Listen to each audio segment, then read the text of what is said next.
All right, guys. So we're on first and goal. Let's get it. All right. It's first and goal.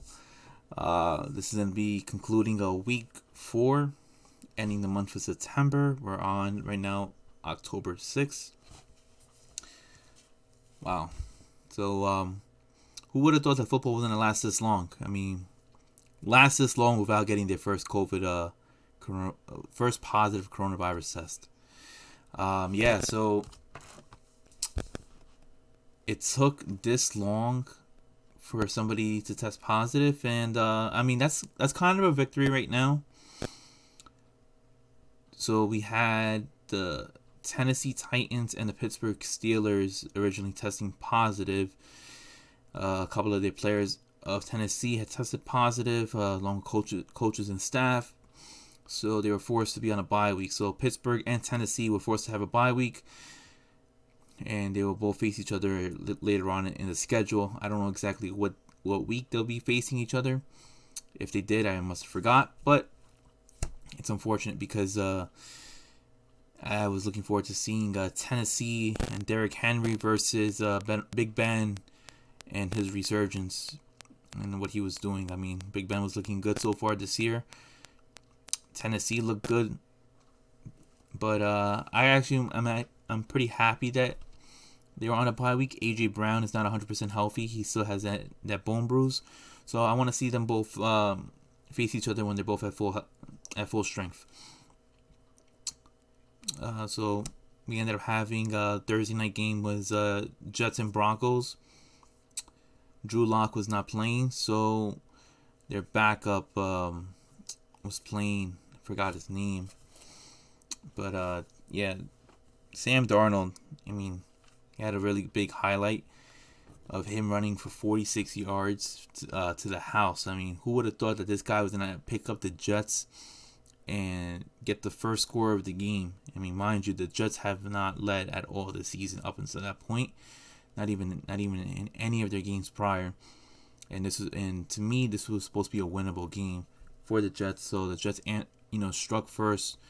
Sam Darnold ended up not seeing anything open in that first quarter. So he was like, I'm gonna just take off. I'm gonna, take it to the house. And little did we know that this guy has had the Jets. I mean, we were confused. I was like, is that Lamar Jackson? Is that Josh Allen?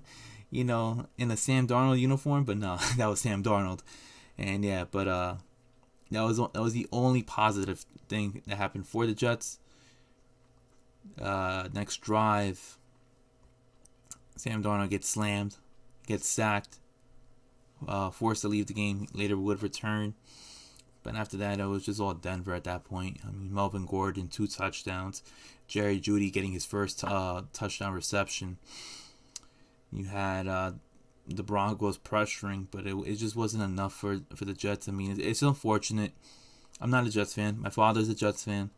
I support the Jets just because my father is a big-time Jets fan. I have a couple of friends that are Jets fans. I have one of my good uncles. He's a big-time Jets fan too. It's not fun when you have a franchise when you have a franchise that you support that loses, like the Jets. It's supposed to be a winnable game.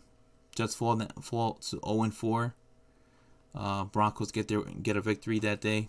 They improve to 1-3. Yeah, I don't know what's gonna happen in New York for Gang Green. I highly advise that management. Ownership Woody Johnson fires Adam Gase. Were they gonna do it? No, they're cheap, they're frugal. They're not gonna want to do something like that. They should if they want to really improve, if they want to be relevant. But that's the Jets for you. The Giants ended up facing the Rams, and it was more competitive matchup, low scoring game, but. I don't know, Danny Dimes. I can't even call him Danny Dimes at this point. Daniel Jones didn't look good at all. I mean, it was a field goal matchup up until Jared Goff ended up throwing and ended up getting Cooper Kupp on a slant, and Cooper Kupp just took it to the house. He ended up activating those jets, and he ended up running to the end zone at that point, and that was game over for them. And I wasn't surprised that Giants fall 0-4. No Saquon Barkley, poor offensive line. Daniel Jones is not the quarterback that I fully expect him to be. You know, David Gettleman, in my opinion, made a bad decision by drafting him way too early. Could have drafted him in round 2, maybe round 3, but was too worried about with the Washington franchise, picking up on Daniel Jones. That's what happens. You jump the gun too early. Stuff like this happens. Now you're in this predicament. So yeah, Giants fall down 0-4. They lose to the Rams. It was supposed to be a winnable matchup. After the match, after the fight, a huge scuffle between Golden State and Jalen Ramsey. Both have some personal beef with one another. It was very highlighted. I think it was on the third quarter. Golden State ends up catching a pass from Daniel Jones, and Jalen Ramsey, catches Golden State and picks him up and slams him onto the floor. He slammed him pretty much like how Triple H would do some type of spine buster slam or something like that. But yeah, caused a huge scuffle. Is there going to be any ramifications, any fines, any suspensions? I don't know. Nothing has come up yet. It's Tuesday right now, October 6th. But yeah, nothing has come up yet at this point. There was another COVID positive test, and that was on a superstar by the name of Cam Newton, quarterback of the New England Patriots. There was talks about Cam Newton. Not Cam Newton. The Patriots and the Chiefs may not be playing this week. This past week, they were gonna definitely not play on that Sunday. It was between Monday and Tuesday. They chose Monday. I really gotta say, guys, that I really like the fact that there's 2 games on Monday. I mean, I know you normally get it on week 1. There's always week 1 Monday Night Football on ESPN. You're gonna have that 7:30 game and then that 10:30 game.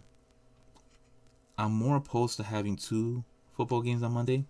I think the NFL should really look into that moving forward. I think that should be a good thing instead of just having that one game. Because what if that one game is a stinker and it's a blowout? And nobody wants to see a blowout. But that Monday Night Football game between the Chiefs and the Patriots was very competitive. I would have thought that Patrick Mahomes was going to blow the waters out. I mean, Belichick put in Brian Hoyer. He looked horrible. There's no reason why he's been getting this many chances, starting for this many franchises. You talk about the Texans, the Browns. He finally started a game for the Patriots. I can't even remember how many other teams he started for. It says he started for like 7. He is horrible. Capital H through everything at that point. Horrible. I would never let him start for my franchise. All right. Belichick should have allowed Jarrett Stidham. Now, I'm not going to question a 6-time Super Bowl champ, let alone with all those Super Bowl rings that he has won with the New York Football Giants as a defensive coordinator. Never going to question the greatest coach of all time. And that's hands down. There's no debate on that whatsoever. But really, Brian Hoyer? I mean, it was competitive enough. I mean, Bill Belichick is a genius. I mean, he's playing chess while we're all playing checkers. That defense looked great. He was frustrating Patrick Mahomes. I mean, it was a low-scoring game at one point. But then, I mean, you're not going to... You can only contain the greatness of Patrick Mahomes. And he is the best quarterback. He is the best player in the NFL. All right? Lamar Jackson may have won MVP last year, but rest assured, he is the best player in the NFL. I mean, he proved it in the playoffs last year. He proved it in his Super Bowl comeback when he was down by 10 against the 49ers with that great defense. Yeah, he's the best player in the NFL. Not Aaron Donald. Right? Not Lamar Jackson. Russell Wilson is making a name, on why he should be one of the top 2 quarterbacks in the NFL. I mean, he's having an incredible year. But yeah, it's Patrick Mahomes, and then it's everybody else. I mean, Patrick Mahomes was he had a great, phenomenal game. Belichick is always going to play him tough, but he overcame that, with help with Clyde Edwards-Helaire, that nice dart that he threw to Travis Kelce for I think it was like 46 yards. The help of Sammy Watkins, Tyreek Hill. He has a raw of receivers that he could throw to. Same receivers that he had, minus Sammy Watkins and Clyde Edwards-Helaire, that Alex Smith has, but Patrick Mahomes knows how to use them better. You had a matchup with the Green Bay Packers, and give me a second. Yeah, the Green Bay Packers ended up playing against the Atlanta Falcons, and Atlanta looks horrible, man. They gotta get rid of their head coach. I mean, there's no reason why. I keep on forgetting his name because he's that bad. He's really that bad. Ever since that Super Bowl loss against the Patriots, I guess that team hasn't fully recovered, and they're 0-4. They should really get rid of him. Why am I having a brain fart right now, guys? This is bad that I can't even remember his name. I mean, he's a pretty bad coach. Dan Quinn. How to forget about Dan Quinn? Most famously known as the guy to blow a 25-point lead to the Patriots in the Super Bowl, when at that point they had a 99% chance of winning. So yeah, they're 0-4 right now. They lost to Aaron Rodgers. Aaron Rodgers threw 3 touchdowns to his tight end. No Allen Lazard. No problem at that point. I mean, Aaron Rodgers is the man. I'll admit it. Am I the biggest Aaron Rodgers fan? No, but he's helping me out whenever Allen Lazard has a big game. I'm on the fantasy football, wave. I'm 3-1 at this point, but that's neither here or there at this point. But yeah, Aaron Rodgers had a good game. He got an easy victory over the Atlanta Falcons, and they got to get rid of Dan Quinn, just like the Houston Texans got rid of Bill O'Brien. Bill O'Brien, he ended up engraving his own tombstone ever since he made that trade with DeAndre Hopkins, because DeAndre Hopkins has been killing it for the Arizona Cardinals, and the pieces that he has received in that trade, David Johnson, has been panning out well. Houston is struggling. They haven't won a game. They don't look good at all at this point. And right now, Romeo Crennel is going to be serving as the interim coach for the Houston Texans. So yeah, Houston Texans look pretty bad. Yeah, losing to the Steelers, losing to the Vikings, losing to the Chiefs, the Ravens. Yeah, they're 0-4, just like the Jets, the Giants, and the Falcons. I'm glad Bill O'Brien went. I mean, that was a very dumb move of him to get rid of arguably the best receiver. I mean, look at the difference now on Deshaun Watson. Deshaun Watson, it's like night and day. I mean, he looks now heavily dependent on DeAndre Hopkins. I know many people might disagree with that. I don't see Deshaun Watson now the same quarterback. I mean, you have Will Fuller, David Johnson, but it's not the same at this point. I mean, DeAndre Hopkins is in a league of his own. Excuse me. And it's just one of those things where you don't make a trade like that. I mean, the Giants made a trade a couple years ago, trading Odell, and they got pieces back. I mean, that ended up helping them out. Not really helping them out. They got Peppers, the safety, Jabril Peppers, the safety, and they getting picks like Dexter Lawrence as a first-round pick. I mean, we'll see how that pans out, but the Giants ended up trading away Odell Beckham for a couple of first-round picks. I mean, you're supposed to receive some type of compensation like that when you trade a high-level receiver like DeAndre Hopkins. But then to only get a second-round pick, looks bad. John Gruden traded away Khalil Mack. He got multiple first-round picks. That right there got him Josh Jacobs. Got them their defensive end that they drafted in the first round. Got them Henry Ruggs.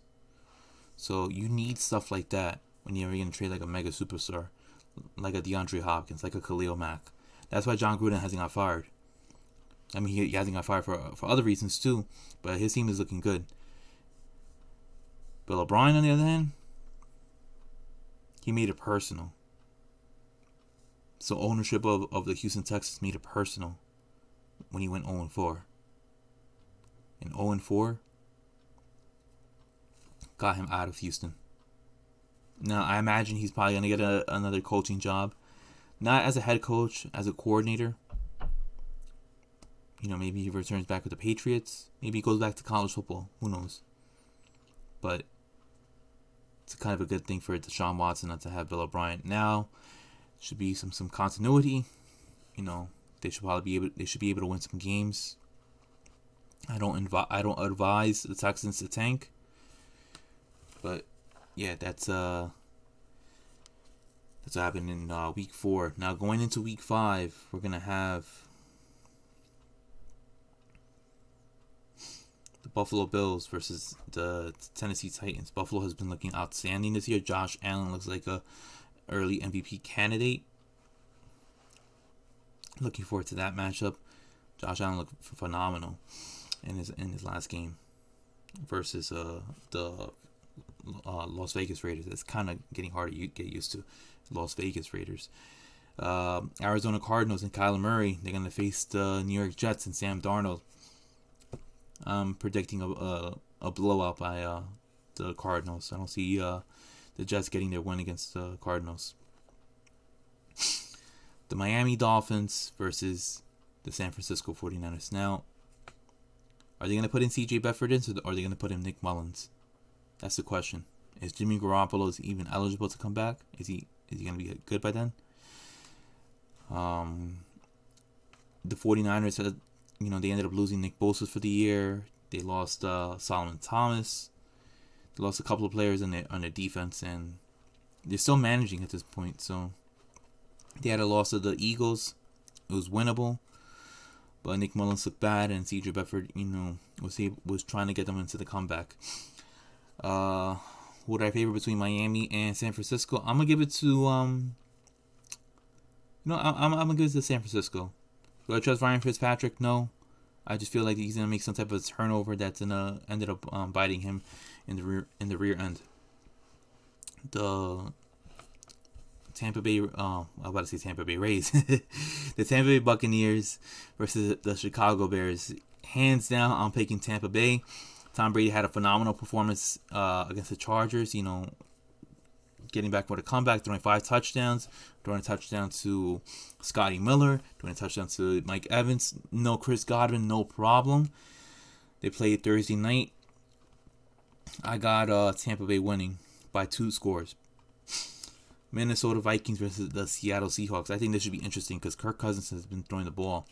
And Stephon Diggs had got traded early in the year to Buffalo for a first-round pick.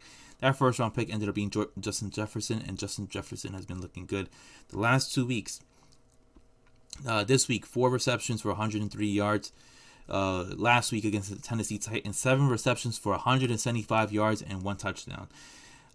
This kid's looking like a solid number 2 alongside Adam Thielen. I think this should be a really good matchup right now for both sides. But I'm still going to lean on Seattle. It's Russell Wilson. Give DK Metcalf another year or 2, and this guy's going to be a top 3 player. A top 3 player in his position. Now, that might be a little bit of a stretch. Definitely top 5. But him being 6'3", 6'4", with that speed that he has, good luck, people. Good luck if you're going to be covering him. Kansas City versus the Las Vegas Raiders. I'm not going to even really get too in-depth with this. It's Patrick Mahomes versus the field. I'm always going to pick Patrick Mahomes. Chiefs win by 10 points. The New Orleans Saints versus the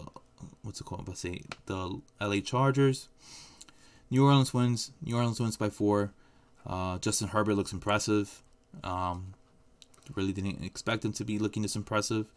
I don't see Tyrod Taylor getting his job back, but not gonna discount Drew Brees and New Orleans Saints. Like I said, they're in previous episodes. They look like an early Super Bowl favorite at this point. At least one of the top 4 teams to be making it to the Super Bowl. Cowboys and Giants. Cowboys should win this game. The defense looked horrible. They allowed 49 points against the Cleveland Browns this past week, allowing Odell Beckham to get three touchdowns, a rushing touchdown, and 2 receiving touchdowns. One by Jarvis Landry throwing him a 37-yard bomb, and then the other by Baker Mayfield. I see Dallas winning by 10. If they lose this game, oh my. If they lose this game, they shouldn't be losing this game against the Giants. The Giants are horrible this year. And what's it called? Carolina Panthers versus the Atlanta Falcons. I'm gonna give it to Atlanta. Atlanta should be able to at least be able to try to get this game.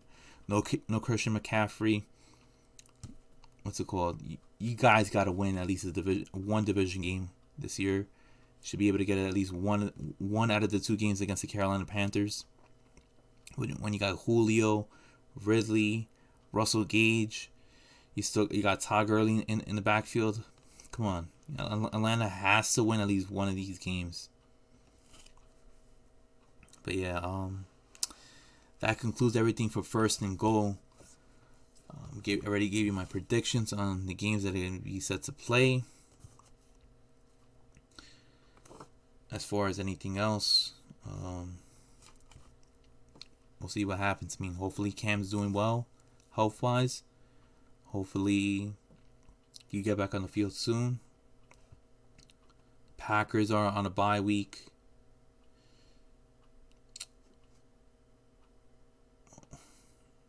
What's it called? You have Baltimore versus Cincinnati. Got Baltimore winning that game.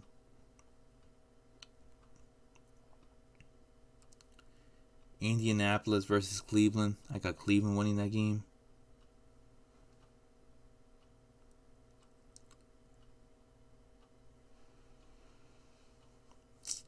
What's his name?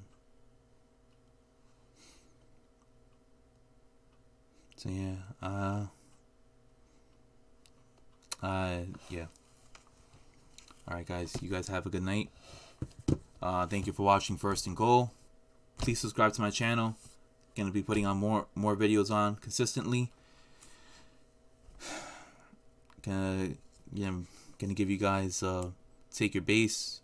Tomorrow you have an episode between me and Hav for dropping dimes. So please stay tuned. Thursday I'm gonna drop down a couple episodes for Take Your Base. Recapping the last couple of games in the division series. The wild card round, how the Marlins have looked, how the Yankees have looked. Also, I'm gonna give you guys stuff that's going on in our fantasy league. Four Corner Sports is doing a fantasy league with other contestants, and right now, guys, I'm in second. Four Corner Sports is in second place. Me and Javier are in second place right now. We were almost 11 points away from continuing to be undefeated, but that wasn't the case this year. This week. All right, guys. You guys have a good night, and I'll talk to you guys later. All right. See you. Peace.